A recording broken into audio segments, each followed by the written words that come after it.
Pero sa stay mo sa detention, may tumawag ba sa'yo? May tumatawag ba sa'yo, Mr. Chair? Yes, ma'am. My relatives and Sino pa? Tumawag ba sa'yo si former President Duterte? Mga kabayan, what's up sa inyo? Nagbabalik na naman tayo. Pangita-pangita ulit tayo dito sa ating channel. At syempre, alam niyo naman dito, no? Kung bago pa lang kayo at ngayon niyo pa lang ako nakita, mga kabayan, iniimbitahan ko kayo na mag-subscribe, mag-like at mag-share na sa ganon ay maging updated kayo sa ating mga video inilalabas, mga kabayan. So, mapapansin niyo, mga kabayan, nakikita niyo yung monitor natin, no? Pasadahan muna natin yan, mga kabayan, bago tayo dumako dun sa pag-uusapan natin patungkol kay Pangulong Duterte at kay Garma, mga kabayan. So anyway, no? Kung mapapansin nyo dito, mga kabayan, ay bahang-baha. Ayan, mga kabayan. Grabe. Kita ninyo.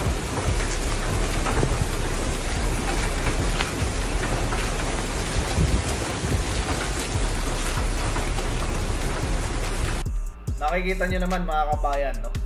Ito yung epekto ng ipinagmalaki, no, ni BBM na flood control. Ngayon, mga kabayan, pakinggan naman natin. Oo, mga kabayan, sabihin na natin na ito ay natural disaster.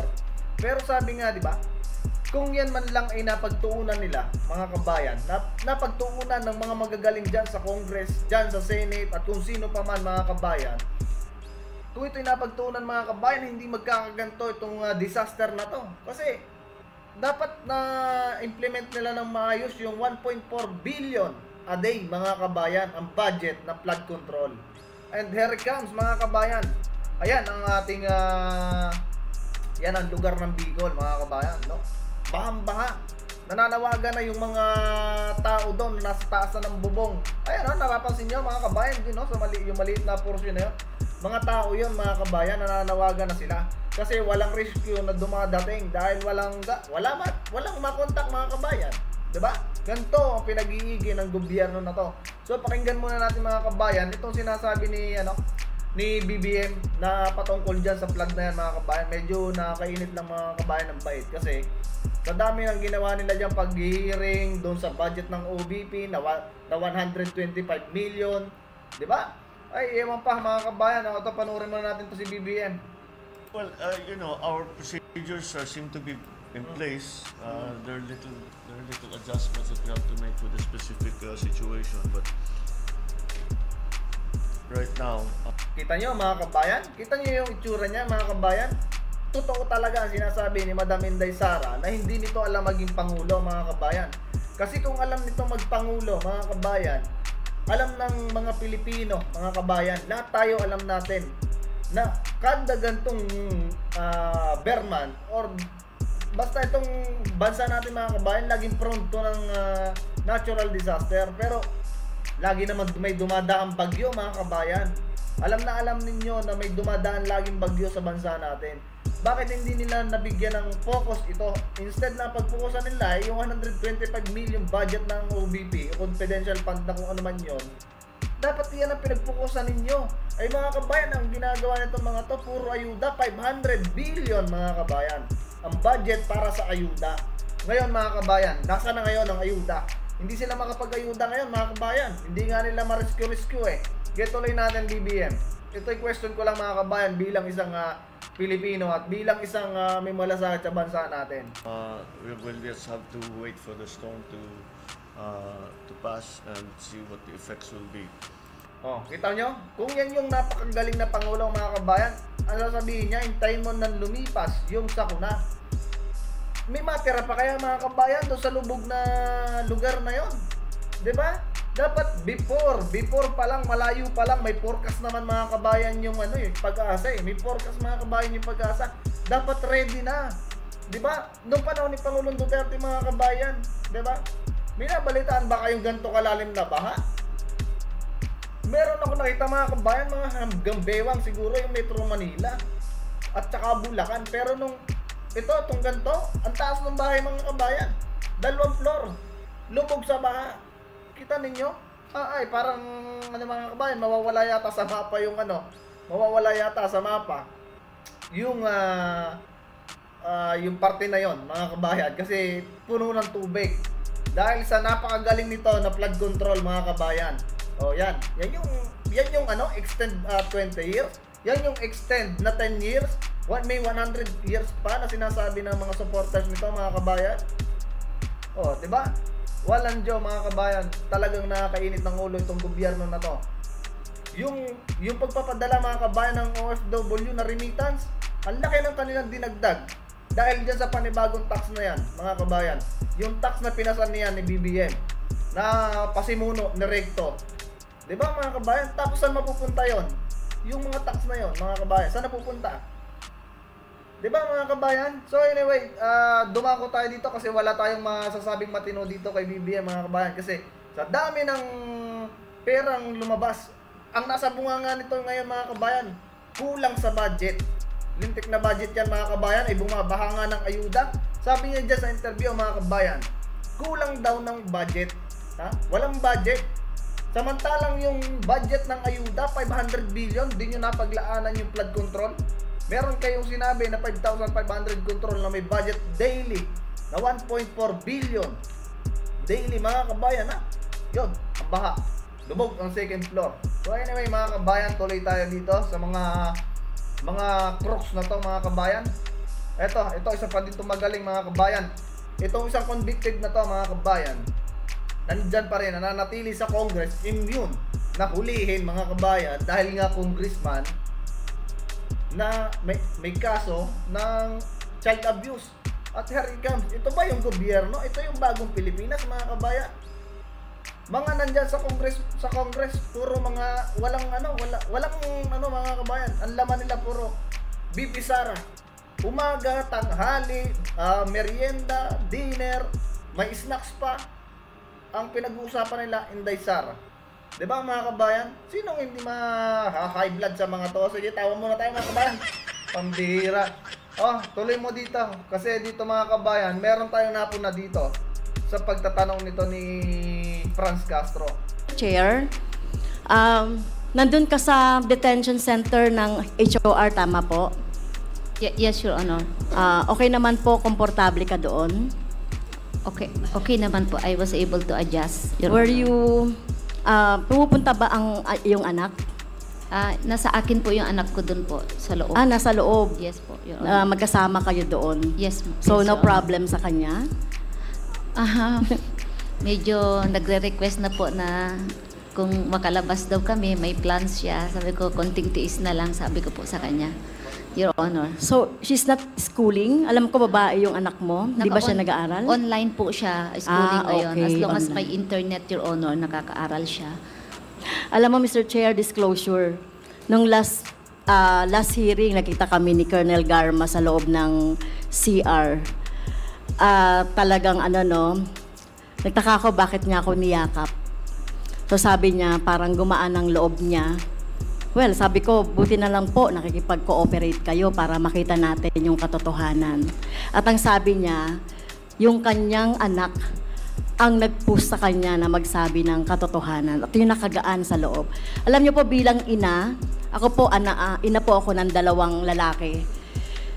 Talaga pong yung pag anak na yung nagsasabi, talagang makakonsensya ka eh. Minsan, Mr. Chair, nasagad-sagad ko yung trabaho bilang union leader, no? Pag nagsabi yung anak ko na, Mama, hindi na tayo nakakapunta sa ganito, puro ka na lang trabaho, puro ka. Yun ang nagiging konsensya effect ng nanay, yung kanyang anak. At buti na lang ay nag-cooperate si Colonel Garma. Alam ko yung sinasakripisyo ng isang ina sa ganitong situation. Tatanungin ko sana, Mr. Chair, kung tumatawag yung anak niya, yung pala nandiyan. Pero sa stay mo sa detention, may tumawag ba sa'yo? May tumatawag ba sa'yo, Mr. Chair? Yes, ma'am. My relatives and Sino pa? Tumawag ba sa'yo si former President Duterte? yes, Your Honor. Tumawag sa'yo si former President Duterte. Kailan po? Ano yon? Yung bago ka nag-testify or after you have testified nung last meeting? After I testified, Your Honor, last Thursday. Okay, dahil tumawag siya sa'yo, no? So, ibig sabihin, may number pa sa'yo si President Duterte, former President Duterte. O hindi ka nagpalit ever ng number mo mula noong... Nagpalit po ako ng number. Actually, yung number ko is just more than 1 year pa lang na ginagamit ko to, Your Honor. Yung number ko. I think he's very resourceful naman siguro, kaya nahanap yung number ko, Your Honor. Ilang beses tumawag sa'yo si former President Duterte? Once po. Once. Yes, Your Honor. Pwede bang malaman kung ano sinabi sa'yo ni former President Duterte? He just explained why Iglesia ni Cristo yung hinanap niyang officer. So that's why hinanap mo si Colonel Leonardo. In-explain niya sa akin why Iglesia ni Cristo po yung pinahanap. Bakit daw, Mr. Speaker? Mr. Chair. Your Honor, ang sabi niya is mapagkakatiwalaan sa pera ang Iglesia ni Cristo. So, ibig Kasi sabihin, dahil siya na mismo nagsabi na mapapagkatiwalaan sa pera. So, ibig sabihin, inductive reasoning lang, Mr. Chair. So, ibig sabihin, mapapagkatiwalaan ng pera si Colonel Leonardo. Dahil Colonel Leonardo is an Iglesia ni Cristo. Parang ganun ang implication sa'yo. Yes, Your Honor. So, ibig sabihin, nabibigyan ng pera si Colonel Leonardo. Yung mga rewards. It can be interpreted that way, maybe, Okay. Your Honor. So, hindi. Pag ina-analyze lang natin, Mr. Chair. Kasi Mga kabayan. Mga kabayan, ako ay hindi nagsalita about dito sa mga sinasabi niya. Hinayaan muna natin, mga kabayan, na siya yung magsalita. Itong isang convicted na to na child abuser, mga kabayan. Alam niyo kung anong napansin ko dito, mga kabayan? Bakit alam ni Castro, no, mga kabayan? Bakit alam ni Castro na may tumawag kay Garma? Siyempre, pasikot-sikot lang niya. Sino tumawag? Ganyan. Tumawag ba si Pangulong Duterte? Kita niyo, mga kabayan, hindi naman bobo si Pangulong Duterte, mga kabayan. Si Pangulong Duterte ay isa sa mga matatalinong naging presidente at isa din sa may mga maraming alam na nangyayari sa bansa.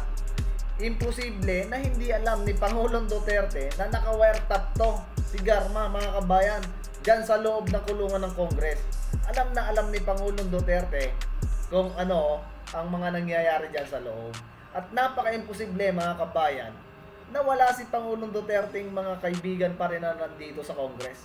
Alam ko, mga kabayan, na yung pagtawag na yon ni Pangulong Duterte kay Garma ay para lamang i-imply niya na itong yung isang iglesia, mga kabayan, ay pinahanap niya dahil yun ay mapapagkatiwalaan. Ngayon, ang ini-imply dito, mga kabayan, nitong convicted na to, mga kabayan, ay parang yung iglesia lang yung mapapagkatiwalaan. Diba? Yun yung gusto nilang palabasin dyan. Now, where is it talaga naman, mga kabayan, na mapapagkatiwalaan? Sa dami ng mga itinanong nila dyan, uminahita ba? Yung iba ay mga nagko-corroborate na, mga kabayan, sa mga testimony para dito kay Garma.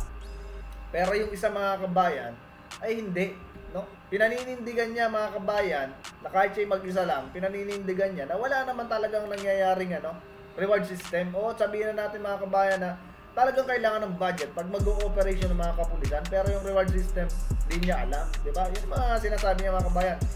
So, ibig sabihin, mga kabayan, alam ni Pangulong Duterte ang nangyayari dyan sa loob, di ba? Hindi naman yun basta-basta kakana, mga kabayan. Kung hindi naman basta-basta yung kakana na tumawag dito kay Garma kung wala siyang alam, diba? Naka-wiretap to, mga kabayan. Alam ni Pangulong Duterte yan. Matalino si Pangulong Duterte, hindi nyo maguguyo yon. Kaya nga kahapon, Kayo hindi yan. Nung hindi dumating si Pangulong Duterte, kayo na nandiyan, nung hindi dumating si Pangulong Duterte, sila nagkagulo mga kabayan, di ba? So, instead ng pagpukusan ng mga congressman na to mga kabayan, ay yung nangyayari ngayon mga kabayan na kalamidad sa ating bansa, wala mga kabayan, pinagpupukusan na itong mga to. Eto, mga puro pabida mga kabayan, mga puro pabida. Ang pilit na hinahabol yung mga Duterte, ang pilit nilang pinagpupukusan yung mga Duterte na while ang dami ng problema sa bansa. Ang taas mga kabayan ng bilihin. Kung dati may nabibiling 46 na bigas, ngayon 50 pataas na.